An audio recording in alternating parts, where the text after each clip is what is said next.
Today on The Making of Me, we are joined by Monica Kaufman, certified financial planner, behavioral strategist, and the founder of Harmony Weight Academy. Monica's journey has blended decades on the Wall Street with life experience navigating family mental health challenge. Her work focuses on helping people move from financial shame to clarity, stability, and true agency.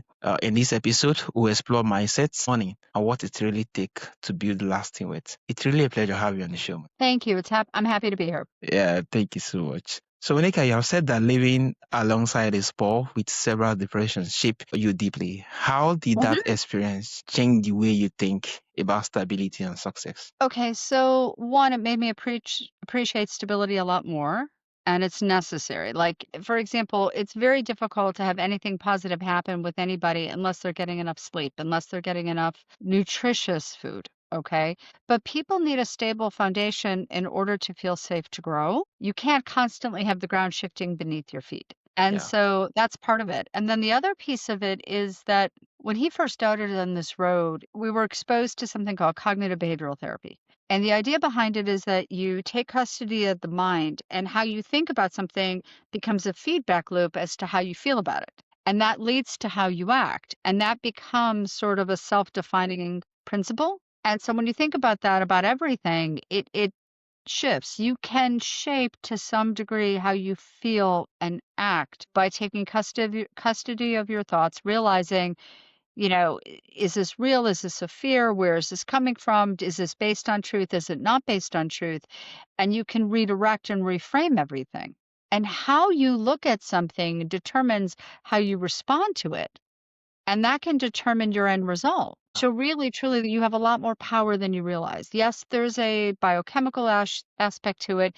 Yes, there's a lot of environmental factors, but that doesn't mean there aren't things you can do. You're Wow. not a tree. You're not planted. You're not stuck. You can move. There are times when people need those other things. Everybody needs sleep. Everybody. Yeah. Everybody needs nutritious food and enough hydration. You want to be in an environment that inspires you to move towards the right direction, to take care of themselves physically and mentally. You're one organism, okay? You have to take care of the whole thing. And there are other things you can do as well. So there are sometimes when you have to do things, with prescriptions or whatever, that's fine. That doesn't mean you can't do other things to make this better. Wow, amazing, amazing. Thanks for sharing, Monica. What did being calm actually look like for you on a daily basis? Being calm. Really, it's all about the mindset of, okay, whatever is coming at me, I'm going to find a way. And I'm going to find a way, and I'm going to think it through and get to that point of calm where I can actually implement and make things better. It's really a question of sometimes looking at something and saying, what's in my control and what isn't? And then of the things that are in my control, how can I make my situation a little bit better? Can I make it 1% better each day? Because that will compound. Okay. So compound interest is also compound behavior and compound results. And a lot of times we get very frustrated. I had this conversation with one of my sons today. He's very frustrated. He wants to see the results on certain things. And I'm like, you can't. Progress usually happens beneath the surface if you're being able to see it. So that doesn't mean it's not happening. You make the consistent effort on a daily basis, and over time it will happen. And it accelerates. Once it starts, it accelerates. So, Yeah. hold on to your hats. But yeah, it's a question of saying, okay, separating it out. What's my agency? Where is my agency? What can I do? And then you turn around. The other thing is, like, you have to choose sometimes to go after the things that'll make the most impact. And sometimes those are the hardest things to do. But if you really want to make a change, you have to turn into the adversity, accept the challenge, and do the hard thing. And then when you do the hard thing, acknowledge it, pat yourself on the back, say it out loud where you can hear it, and then go do the next thing. Don't stop. Start the next thing. Break it down into small pieces and move. Well, that was really amazing. The fact that accepting whatsoever that actually come into being in good faith and actually working towards it. Yeah, not just neglecting it, but the fact that you can change a whole lot of things when you get to actually more like how. Well, one of the things that I find really crazy is that people talk about goals, and goals are great, But goals don't work. And if you're just doing goal planning, like it's funny, we're coming up on what's called Quitting Day in the US. Yeah. And it's the day that everybody stops trying to do their New Year's resolutions. It's pathetic. It's coming up soon. And the point is not to have goals, it's to say, okay, this is who I am now, for better, for worse, Yeah. for good, bad, mediocre. Great. All right. Let's just be acknowledged. Let's just acknowledge it and accept it. And then say, this is where I'm going. What does that identity look like? Mm. Okay. Who is that person? And then break it down into small bite-sized pieces and not take them all on at once. You can only handle 1 to 2 behavioral changes per month on average. And once you do that, you do it, you manage it. You can't juggle that many marbles. So you have to find a structure that helps nudge you towards the person you want to be. Mm. So take an example, any example. Okay. Let's say it's me. I want to be the person who walks my dogs in the morning. Okay.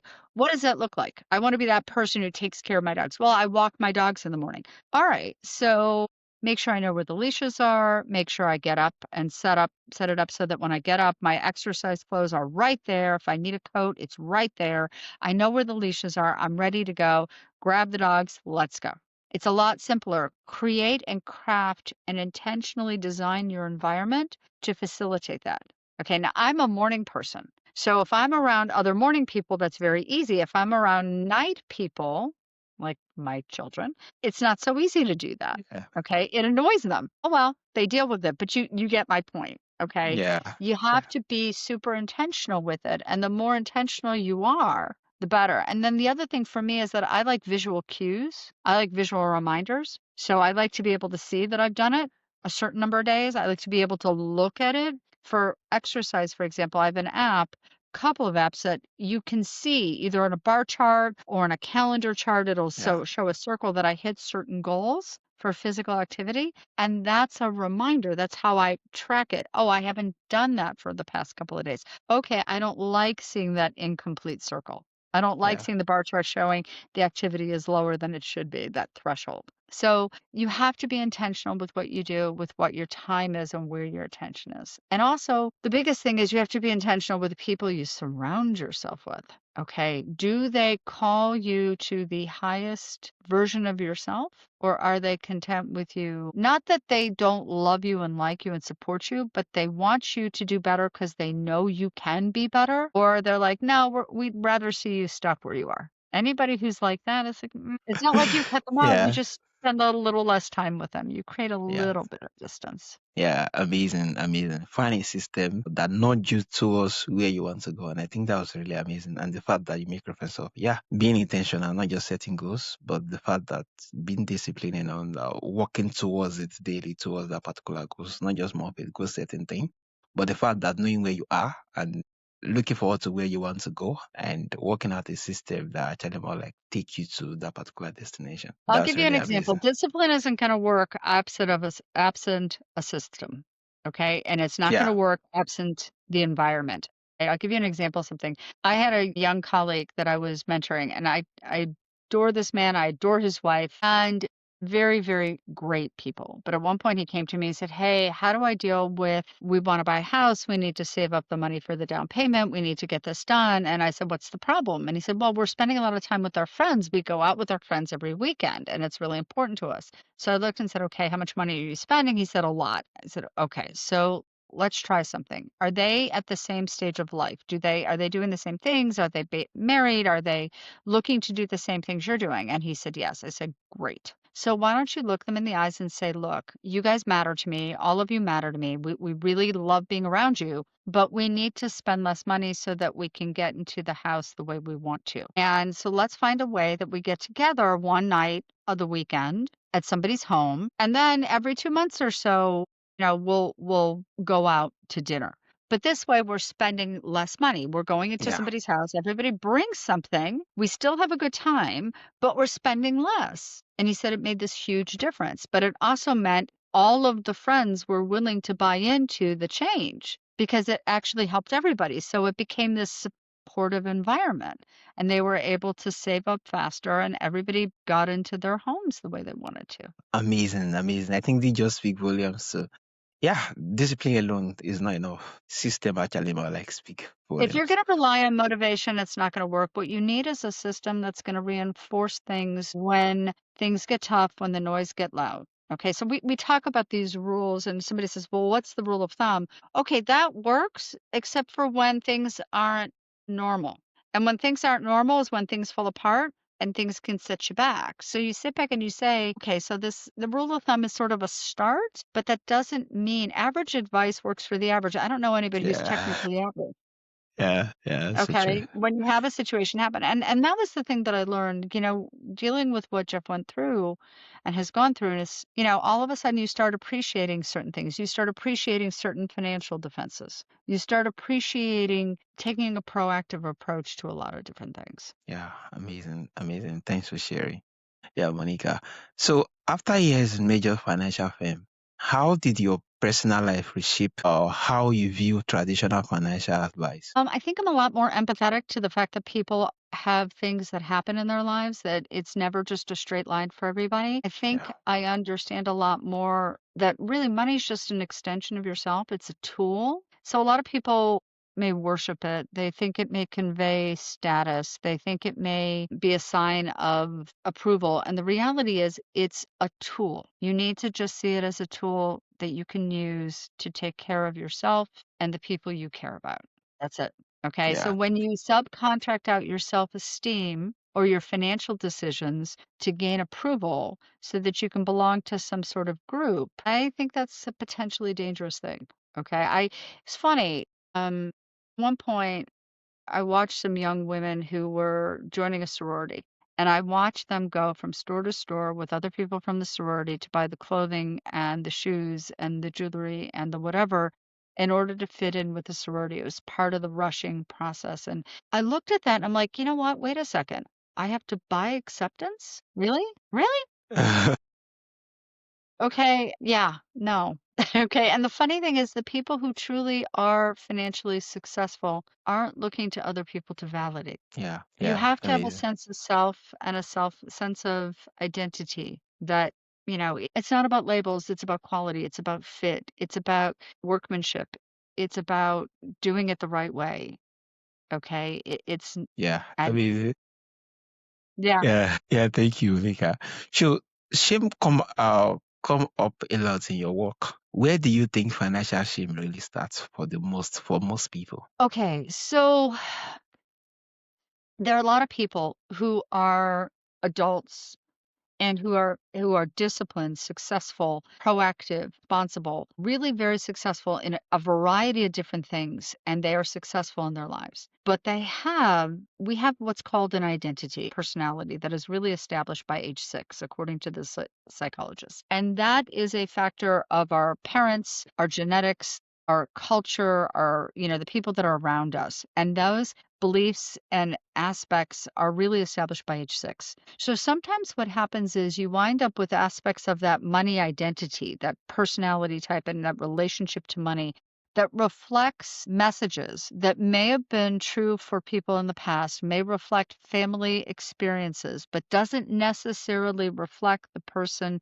that they are now in the other areas of their life. So one of the things that I've said to people is like, look, sometimes you have to look at this and say, the money identity, that money script, that operating system that you inherited by age 6 that was given to you. You didn't have any choice. You weren't aware of it. It was something that was given to you by people who cared about you. Reflected, there's some parts of it that are very, very true, but it reflected things that don't serve you and the person you are today. So we need to shift from that identity to the identity you have in other places and just apply it here.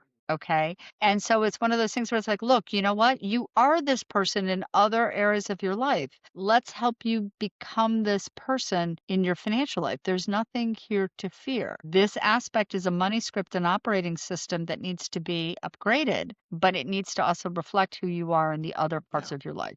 So it's not necessarily aspirational. It's like, let's make sure that in your financial world, you're congruent with who you are in the other places in your life. Why can't we do that? But really, the identity cannot escape the identity unless you become aware of it, and then you shift your beliefs. And then at that point, when you do that and you start doing the work and you see yourself doing the work, the behaviors and the habits go automatically. So it's the identity, the system that reinforces the behavior, and that becomes the feedback loop that takes over and upgrades the system. Wow. Does that answer Amazing. the question?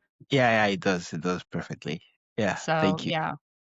So you actually more like created our Harmony Weight agency to break cycles that was missing in the industry. What make you beat something different? Okay, so there's a huge problem with financial literacy, understanding how the financial system works in the United Yeah. States. Depending on who you talk to, it's between 70 to 80% of the population really doesn't understand how to use the system. And we also have a lot of the culture that's sending us the wrong messages on what money is and what it isn't. And so that you wind up with behaviors that reflect a culture that doesn't necessarily feed the long-term best interests. So that's part of it.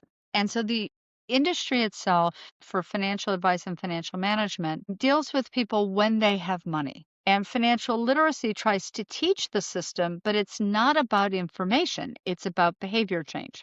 So, how do you bring about behavior change? Information alone is not the problem. If that is not the solution, if information alone was the solution, this would have already been solved. Why? Because there's so much good information out there. Now, the problem is that there's mixed information and there's levels of information. But if information alone was the solution, we would have already solved the problem. We haven't already. Amazing. Yeah. I think it's just the fact that you make reference to when it comes to finances. Information alone isn't just more like the solutions. There has to be more like a behavior culture that actually gets to. What's the value of information if you don't use it? Yeah. Okay, so you learned something great. What are you going to do with it? Okay, and I used to drive my kids crazy. It's like, all right, great, you learned that. Okay, apply it, use it. Mom, isn't it enough that I learned it? No, it's not going to stay with you unless you Yeah. use it. Like, So true. So true. So I true. drove them crazy. That's okay. Yeah. So when people see they actually want financial freedom, what do you think they're actually longing for? So it's really important to define terms. If you can't give me what you want, we can't get you there. I don't care what it is. I was talking to one of my best friends this morning. She's like, I really want to be a better, more put together person. Well, she is pretty put together.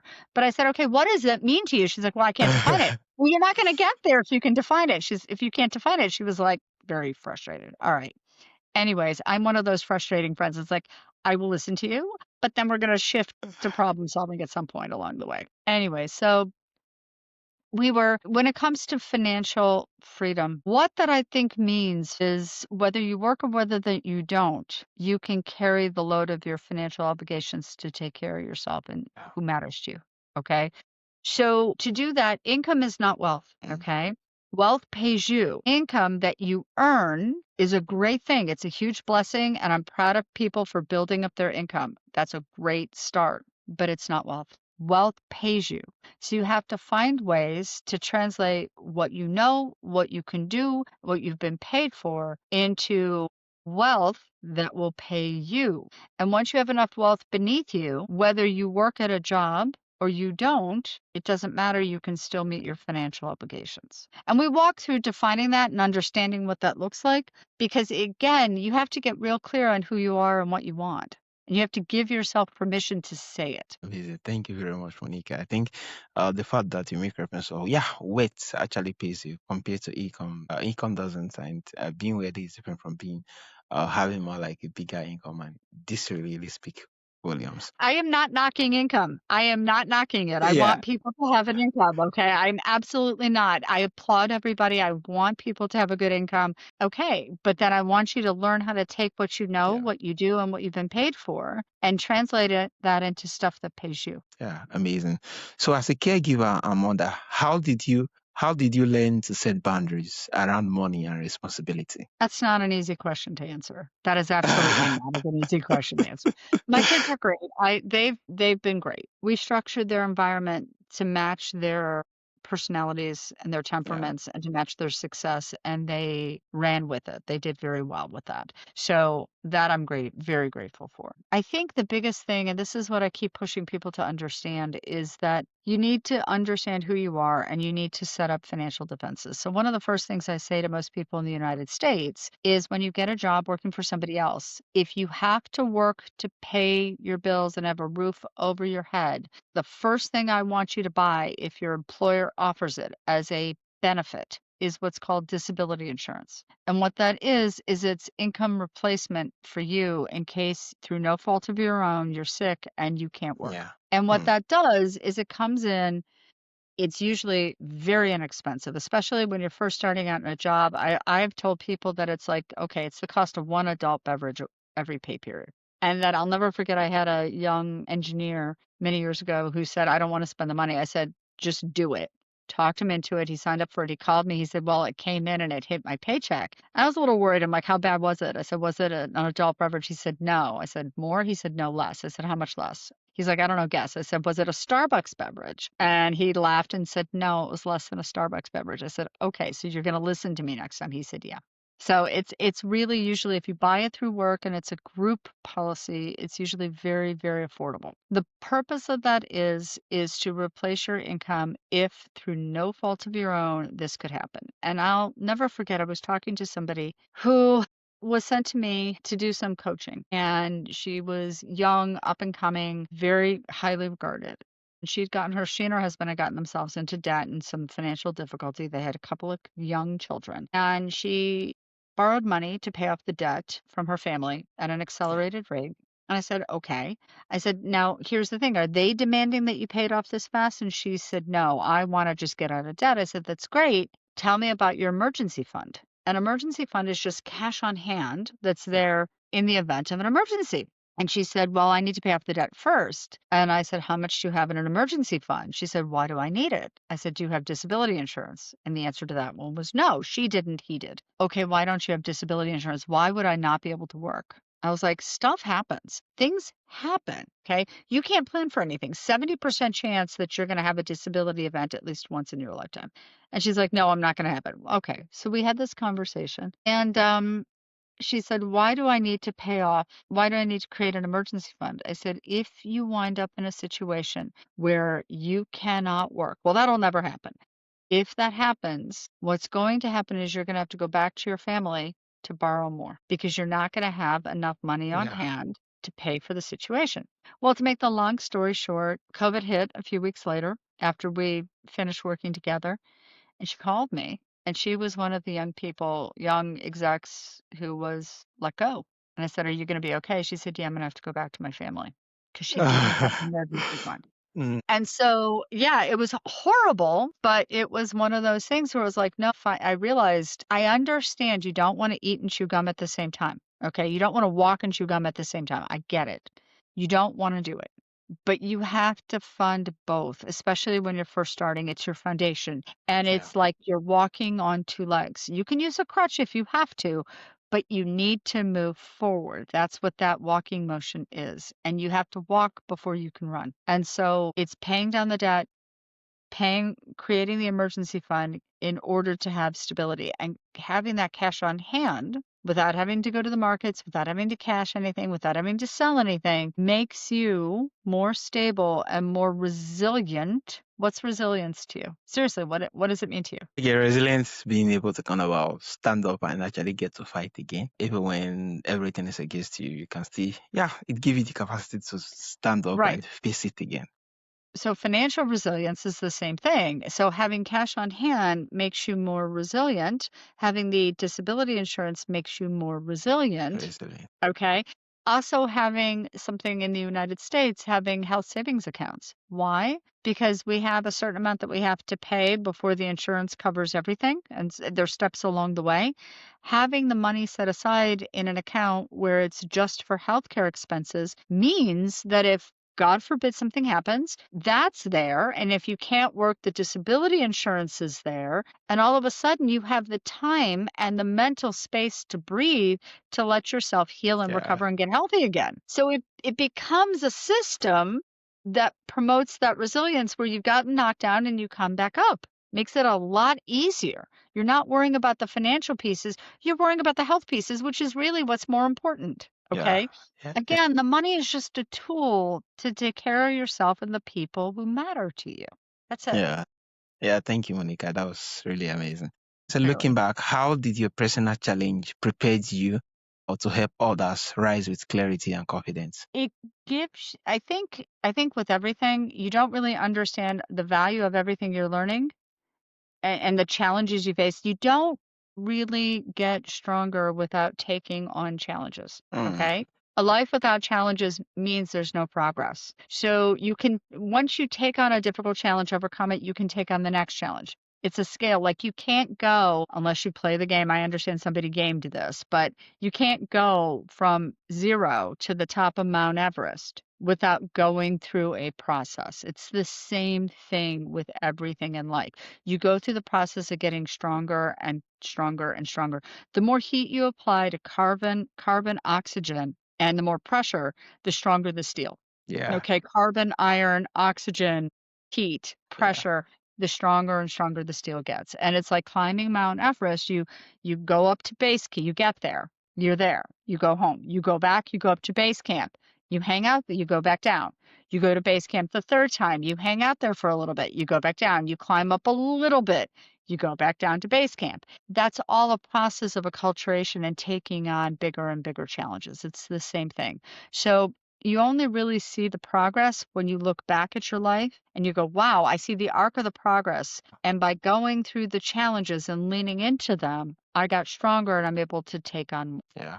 Amazing. Amazing. Thank you so much, Monica, for sharing. There's a whole lot of things to get in here. And it's the fact that, yeah, you don't become stronger without you passing through the challenge. And that really speak volumes.